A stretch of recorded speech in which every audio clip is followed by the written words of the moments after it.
Peanut chutney అందరం చేస్తాం. Everyday టిఫిన్లో అది లేనిదే మనం తినలేం. కానీ కరెక్ట్గా చేస్తే అంతకు మించి టేస్ట్ ఇంకేది ఇవ్వదు. సో ఈరోజు ఎలా చేయాలి ఏంటి అనేది నేను పర్ఫెక్ట్ మెథడ్ ఈరోజు మీకు చెప్పబోతున్నాను. పీనట్ చట్నీ కావాలంటే ఏం కావాలి? పీనట్స్ కావాలి. సో మనం పల్లీల్ని బాగా లో టు మీడియం ఫ్లేమ్లో బాగా ఫ్రై చేసుకోవాలి. That is the main important in this chutney.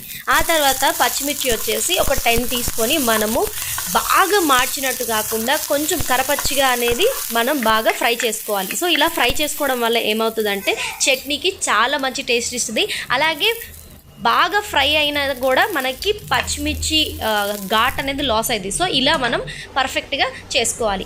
ఆ తర్వాత చాలా సింపుల్, ఓన్లీ 4 ఇంగ్రీడియంట్స్ మన చట్నీ అయితే రెడీ అయిపోయింది.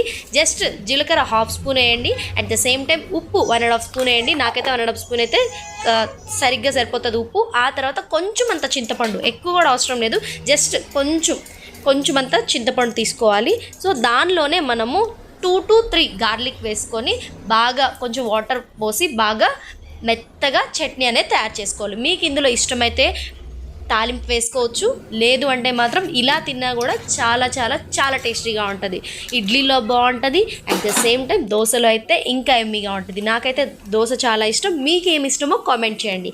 అండ్ మా హస్బెండ్కి అయితే idli is one of his most favourite టిఫిన్స్లో చాలా ఇష్టమైనది ఇడ్లీ.